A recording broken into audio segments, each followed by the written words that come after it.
ముఖ్యమంత్రి రేవంత్ రెడ్డి గారి పైన ఒక బ్రోకర్ గాడు, ఒక చెంచాగాడు, ఒక బ్లాక్ మెయిలర్ గాడు అనుచిత వ్యాఖ్యలు చేసినాడు. వాని స్థాయి ఏంటంటే డ్రైవర్ స్థాయికి ఎక్కువ, ఎమ్మెల్యే స్థాయికి తక్కువ. ఈ కౌశిక్ గాడు మన్నర్దాకా మా కాంగ్రెస్ పార్టీలో ఉండి మా నాయకుల కార్లు నడుపుకుంటా ఫోటోలు తిరుక్కుంటా ఉండి ఎమ్మెల్యే టికెట్ ఇయ్యననేసరికి మా యొక్క కాంగ్రెస్ పార్టీ నాయకుల్నే బ్లాక్ మెయిల్ చేసిన పెద్ద బ్లాక్ మెయిలర్ గాడు వీడు.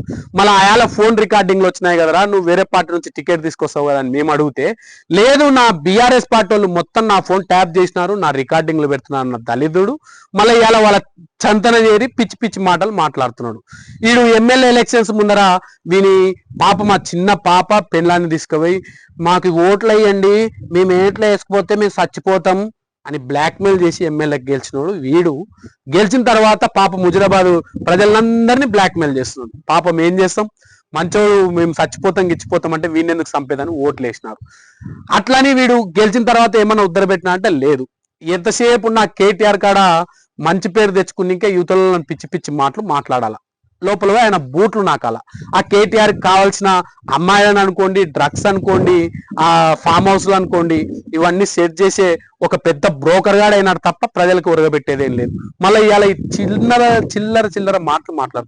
అరే కౌశిక్, నువ్వు ఇట్లాంటి మాటలు మాట్లాడేటప్పుడు అసలు నీ ఇంట్లో నీ భార్య నీ బిడ్డకి నువ్వు ఏం చెప్పుకుంటావురా? చిన్న పాప కదరా, నేనైతే ఇట్లాంటి మాటలు అన్నానని పోయి నీ బిడ్డకి చెప్పుకో. మరి ఎంత ఏ మీటింగ్ పోయినా ఆ పాపతో మాట్లాడిస్తావు కదా, మళ్ళీ ఈ మాటలు కూడా పోయి ఆ పాపతో మాట్లాడి కొంచెమన్నా సిగ్గుందే? మేము అనాలంటే అనలేనా? ఇప్పుడు నీ బిడ్డ ఉంది, నీ పెళ్ళాముంది, నేను అనలేనా? నీ ఇంట్లోని నేను అనను. సంస్కారం లేదు. మాట్లాడేటప్పుడు ఒళ్ళు దగ్గర పెట్టుకొని మాట్లాడు. నీ బలుపు ఫస్ట్ నుంచి చూస్తున్నాం.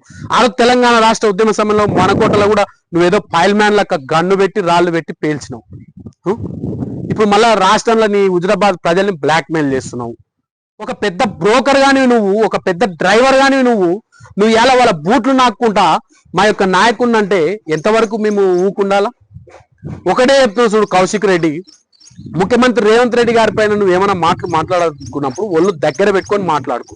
నువ్వు ఎవరితో బలుపు అహంకారం చూసుకొని నువ్వు మాట్లాడుతుండొచ్చు, కానీ నీ బలుపు నీ అహంకారమే కాకుండా నీకు చెప్పేతోంది కూడా ఇద్దరిది కూడా బలుపు అహంకారం దించుతాం. ఆల్రెడీ వాంది ఎలక్షన్స్ అప్పుడే దించినారు, ఇప్పుడు నీ బలుపు దించడానికి దగ్గరలో ఉంది.